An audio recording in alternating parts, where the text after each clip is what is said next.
Meu nome é Ana Moreira, sou médica. Hoje venho falar-vos como presidente da Sociedade Portuguesa de Medicina Integrativa e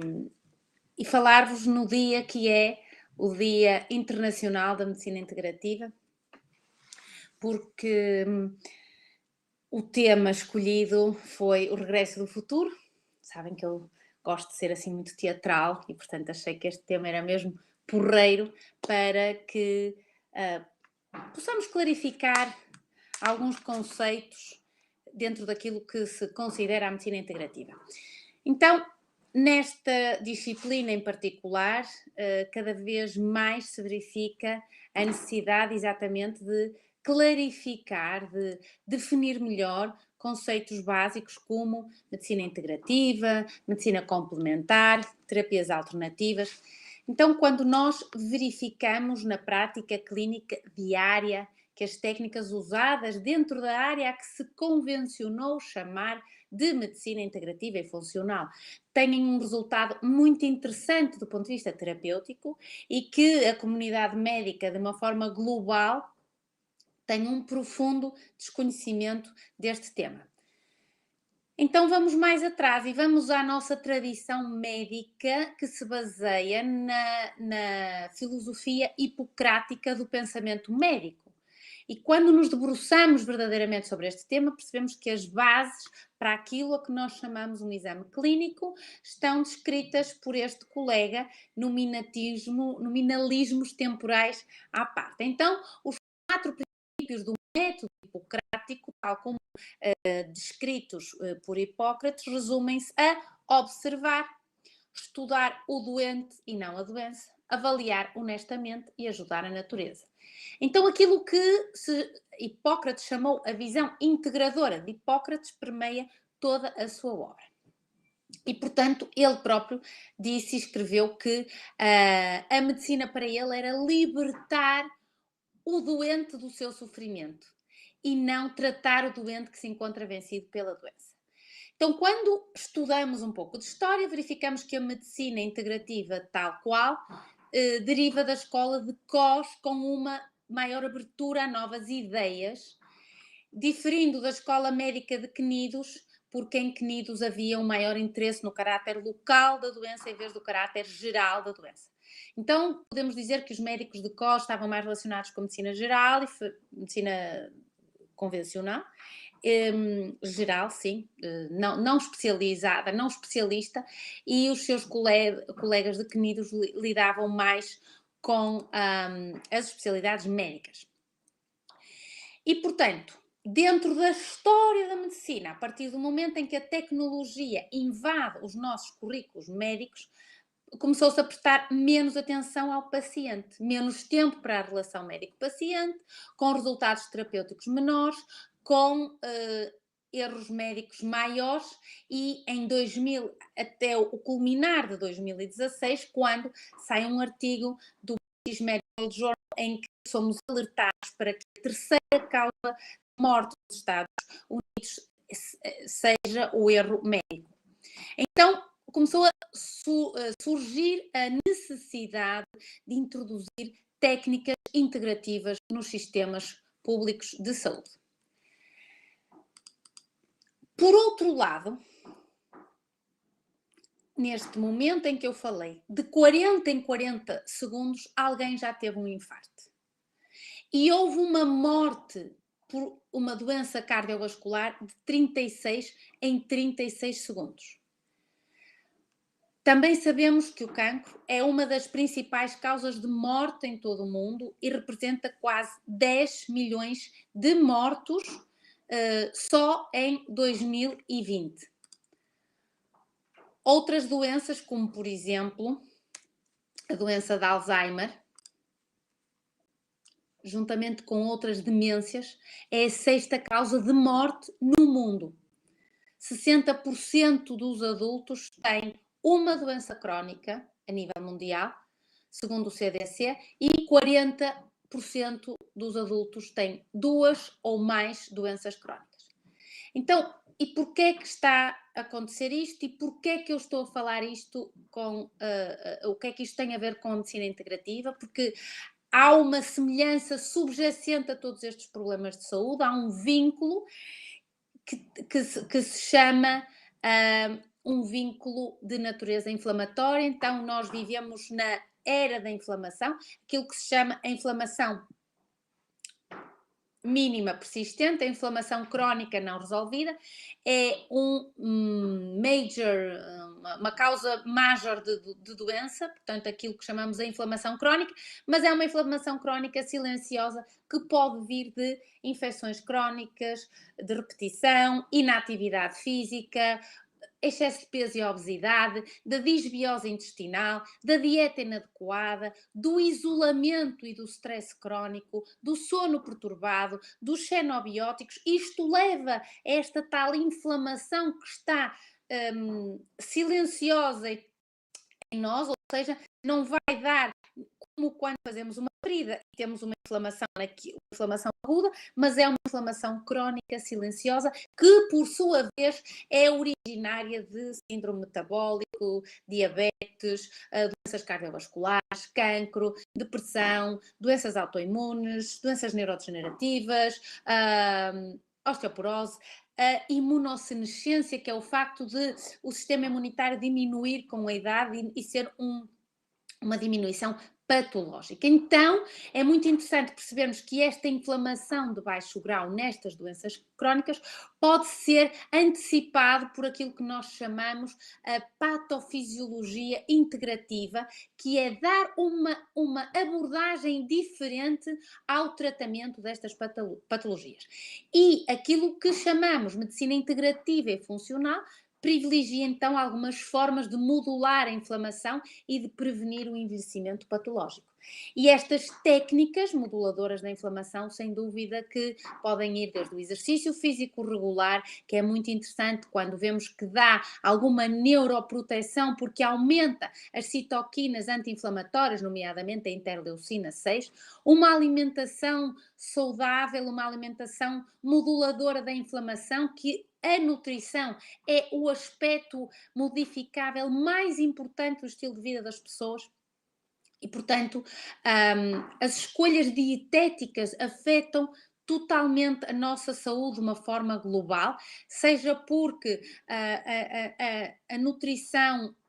pode levar a uma disbiose, seja uma disbiose intestinal, seja porque pode levar a um stress oxidativo, seja porque pode levar a excesso de peso, levando ou não a uma inflamação e, por exemplo, levando ou não a um estado pré-canceroso da doença. Hoje em dia está mais que esclarecido que a dieta, a nutrição e o cancro temos uma ligação muito positiva e com uma correlação muito interessante que ainda não se dá tanta importância do ponto de vista convencional. Temos outros fatores, como por exemplo a própria disbiose da higiene oral, a doença periodontal é muito importante para a nossa saúde de uma forma geral, exatamente porque há uma produção e uma relação muito interessante com o sistema imunitário, ou seja, a nossa microbiota oral afeta também o nosso sistema imunitário e a nossa microbiota intestinal tem, sem dúvida, uma upregulation com o sistema imune de uma forma geral, com as nossas defesas, e de alguma forma pode levar a uma inflamação crónica persistente que depois leva àquelas doenças que já falamos, nomeadamente ao cancro. É muito interessante também ver que a medicina integrativa e funcional dá alguma importância à medicina ortomolecular, à suplementação, exatamente com o objetivo de reduzir a quantidade de radicais livres no nosso organismo, evitando, portanto, um processo crónico e constante de inflamação e prevenindo o aparecimento de algumas doenças. Aqui podemos usar probióticos, podemos usar enzimas digestivas, podemos usar proteínas vegetais, podemos usar a vitamina A, a vitamina B, a vitamina C, a vitamina D, muito importante, a vitamina E, o zinco, o selênio, o cobre, ômega 3, os ácidos gordos ômega 3, a melatonina, que eu sou especialmente fã da melatonina, os canabinoides, os florais, medicamentos de drenagem, hormonas bioidênticas. Então, Todos os fatores são fatores que, de alguma forma, ou são antioxidantes ou são imunorreguladores e, portanto, conseguem-nos dar uma proteção geral em termos de doenças, com melhoria da nossa situação de saúde. Também falamos muito sobre a exposição ao sol, portanto, de alguma forma, os hábitos de vida, de uma forma geral, dando muita importância, por exemplo, à quantidade e à qualidade do sono. Hoje sabemos que, por exemplo, as implicações da disrupção do sono no trigger da demência e da doença de Alzheimer e até do envelhecimento cognitivo patológico estão muito bem relacionadas, exatamente porque a insónia ou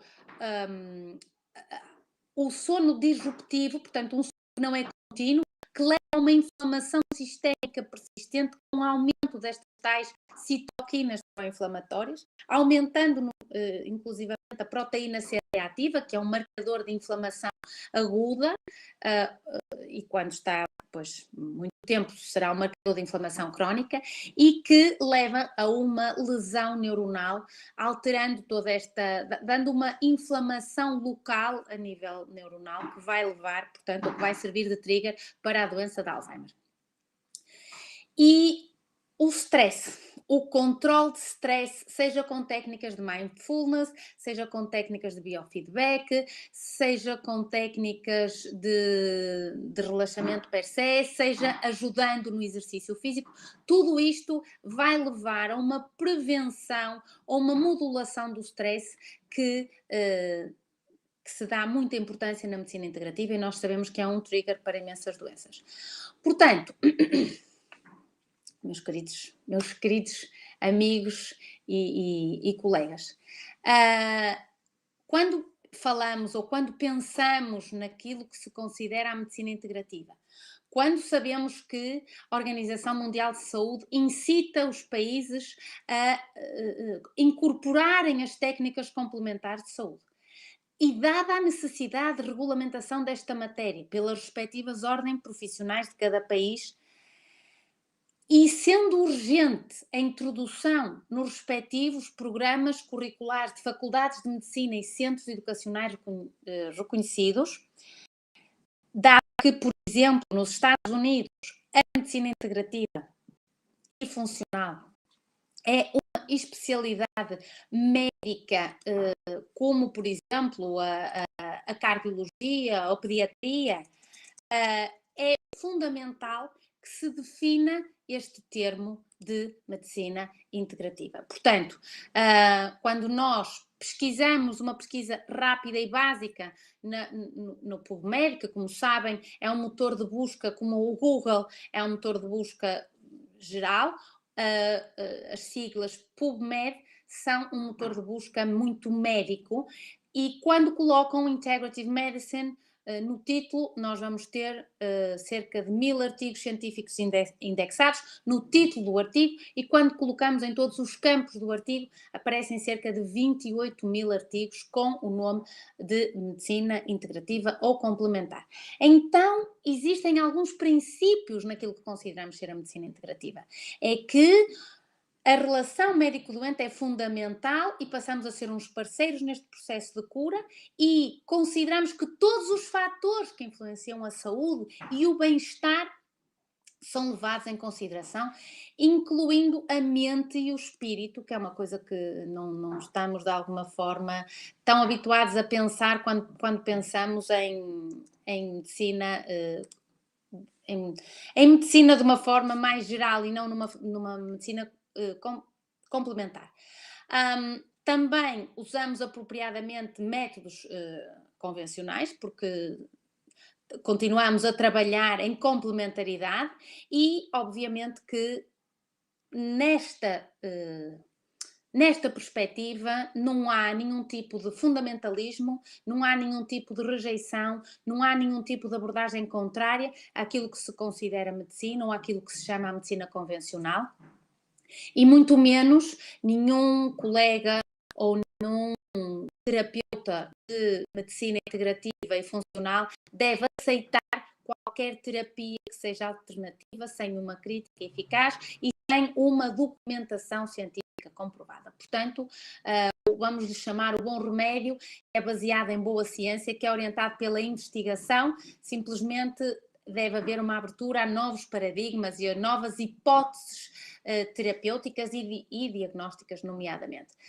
Então, deste modo, nós podemos clarificar a importância da relação terapêutica, a abordagem do paciente como um todo, a orientação para a cura, para a melhoria e a participação ativa do próprio paciente no tratamento, porque o paciente tem que fazer a modificação dos seus estilos de vida que estejam a ser contrários àquilo que se considera fundamental para, digamos, para recuperar a sua saúde. Então, para abreviar e para terminar, e porque hoje é domingo, a medicina integrativa pode ser entendida como a combinação da medicina convencional com a medicina complementar, com base em evidências científicas e com o objetivo de oferecer uma maior variedade de opções terapêuticas aos pacientes. Portanto, dessa maneira, venho convido, porque hoje é um dia de festa, venho convidá-los a assistir ao 4º Congresso Português de Medicina Integrativa, que será no dia 30 de setembro e 1 de outubro. Temos apenas 500 lugares sentados e irá ser num sítio emblemático da cidade do Porto. Eu não vou dizer qual é, que é para fazerem as vossas apostas. E também anunciar-lhes que a Sociedade Europeia de Medicina Integrativa convidou a Sociedade Portuguesa de Medicina Integrativa para fazer um congresso conjunto. Portanto, este será o 14º Congresso Europeu de Medicina Integrativa e vai ser na bela cidade de Oporto. E era isso que eu tinha hoje para vos contar. Espero que tenham gostado desta abordagem pequenina daquilo que se faz em medicina integrativa. Espero contar com a presença de todos neste que vai ser, sem dúvida, um marco muito importante no nosso país, com a vinda de colegas europeus e, com certeza, também alguns americanos, quer América do Norte, quer América do Sul, para juntos podemos fazer um evento de muita qualidade. Vamos receber todos os artigos científicos que nos possam enviar, haverá o Prémio Europeu de Medicina Integrativa, mas os pormenores irão sendo dados à medida que formos tendo mais dados. E, claro, sempre agradecer aos nossos, principalmente aos patrocinadores anuais da Sociedade Portuguesa de Medicina Integrativa, e todos aqueles que apoiaram os congressos anteriores, sem dúvida que lhes tenho um profundo agradecimento, porque não seria possível sem todos. Então, até à próxima.